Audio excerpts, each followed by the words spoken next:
Coverage you can count on. Channel 3 Eyewitness News Weekend Today.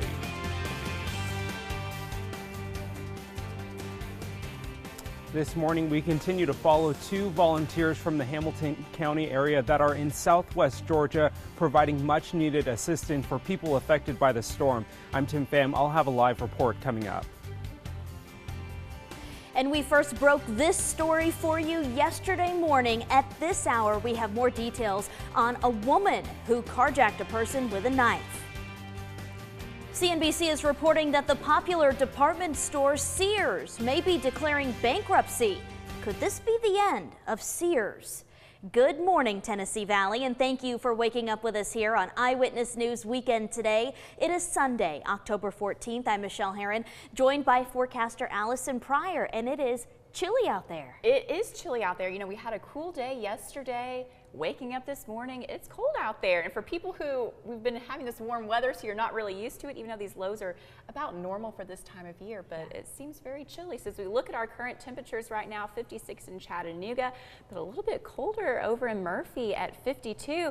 And of course, the story this morning, if you've already peeked outside your window, or maybe you've already gone outside for some reason, there's some light rain that's moving through. So you may have seen a shower, or at least seen that the ground is wet. So a few showers through our area, and still as we look further to the west, you can still see more rain in Middle Tennessee to come. I wanted to zoom in a little bit closer, though. You can see in Hamilton County, especially northern Hamilton County, having some showers that are moving through at this time. I'll give you a little bit more details on what you can expect as far as the shower timing for the day later in about 15 minutes, showing the Vipercast. But I do want to point out that there is a little bit of fog out there as well. So if you're living in the Dayton area, you might be seeing some fog this morning. And then your forecast headlines, again, we're watching this early morning rain. Nothing heavy, just some light rain out there, something to be aware of, along with some isolated afternoon showers this afternoon. So I think the best chances are this morning, but still a possibility for the afternoon.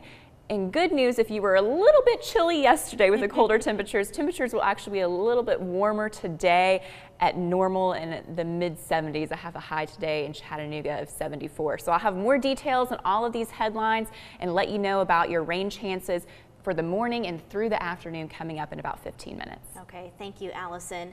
We take you now to southwest Georgia, which was in the direct path of Hurricane Michael. Many communities are still without power and food supplies are running low this morning. Channel 3's Tim Pham is live in Enterprise, Alabama. Tim, what are volunteers doing today?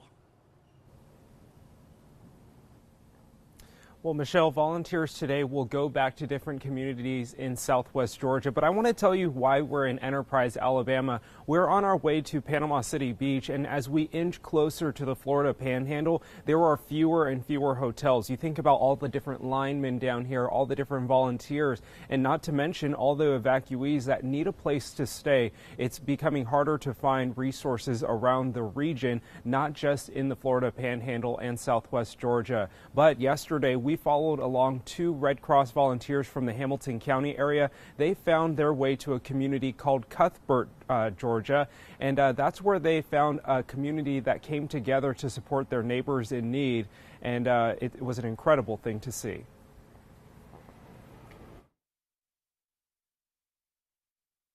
This truck from Chattanooga, all of it on its way to South Georgia residents. In Cuthbert, which is 60 miles south of Columbus, residents hunkered down for hours as a relentless hurricane passed through their community. It was just terrifying, you know.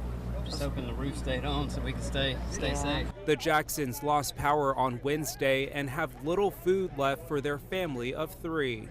This area has been really hit bad. No electricity, a lot of damage, and they need our help. Red Cross volunteers from Hamilton County joined the Randolph County Sheriff's Office and community volunteers at a drive-through for residents to pick up free water, ice, and chicken. The Jackson family received enough food for a few days. They're overwhelmed with the kindness they've seen all week. The morning after the storm, tons of volunteers were out clearing roads, cutting trees off houses. It's heartwarming. It's nice to see. The truck that hours earlier was full is now empty, but hearts in this community are full.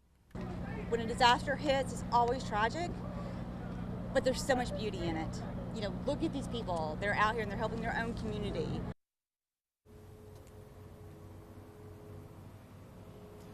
It was such a nice thing to see, Michelle. You know, one of the things that we've noticed as we've continued to drive south towards the Florida Panhandle is how much the community has come together. It doesn't matter if you're a local or if you're from another state.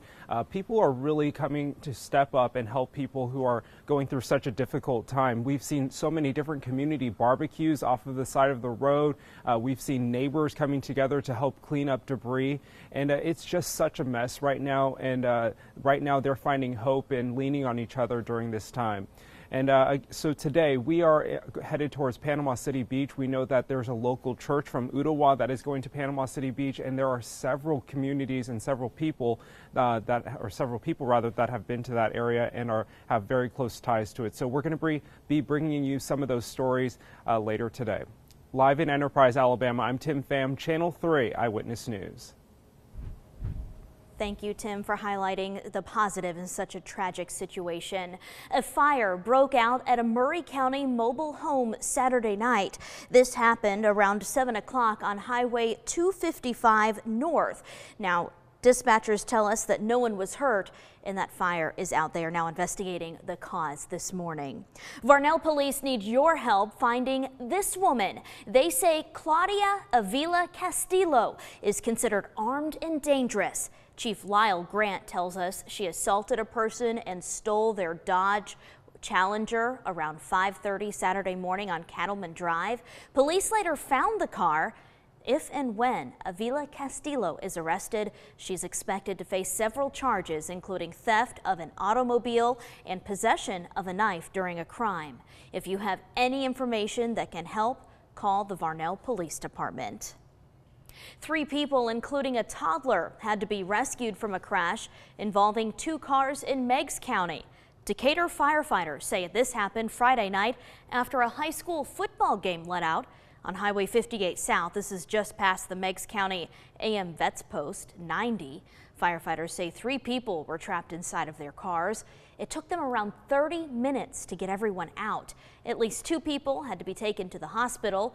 Their conditions are unclear at this time. In Catoosa County, a man is accused of driving under the influence and crashing into a mobile home. Sheriff Gary Sisk confirms that the Georgia State Patrol is investigating the crash that happened on Lakeview Drive Saturday. No one was hurt. The sheriff tells us Andrew Wittes from Rossville is arrested and taken to the Catoosa County Jail. His charges include DUI and failure to maintain a lane. Police are searching for 4 people accused of shooting a man and stealing his car. This happened on the 7100 block of Bonnie Oaks Drive around 7:30 Friday morning. When police arrived, they found the man with a minor gunshot wound. The victim says he was approached by 4 individuals with guns pointed at him who demanded money. The victim says that his vehicle was also stolen. Chattanooga police say they will release more information when it becomes available. Well, getting used to the crisp weather can be a slow transition, but experts say women who are pregnant should be taking this flu season very seriously. According to the Centers for Disease Control and Prevention, a new study found that pregnant women who got the flu shot reduced their risk of being hospitalized for the flu by 40%. The reason doctors are urging women to get vaccinated because last year's flu season was the deadliest in 4 decades, and this season already indicating it will be worse than usual. TDOT crews have more work to do on US 127 on Signal Mountain, and while they're working to repair some repairs to the road there, they found some other places that also need to be fixed. That's where we find Channel 3's Casey Freeman. She joins us now live with more details. Good morning, Casey. Good morning, Michelle. Crews were initially here for an instability just before mile marker 16. As they were inspecting their repairs, they noticed 2 other spots just north of that repair, and they say that it's the same type of issue, and they will continue to work on the next issue as the first instability has already been completed, so they're moving to the next one. They'll begin that work on Monday, and that will go until the first week of December. They decided to go ahead and continue working and making these repairs because the lane is already closed. Just take a look at this right here. As you see, there's already some signs out just saying that it's down to one lane here on Signal Mountain, and the road work will be repaired on the first week of December, but it's not clear at this time when the final repair will be made on the instability here on Signal Mountain, as crews will continue to wait and look at weather conditions as the second repair is completed on the first week of December. So then it'll start getting kind of cold. So they're just kind of looking to see what weather will be like after they complete the next instabilities before they moved on to the last one.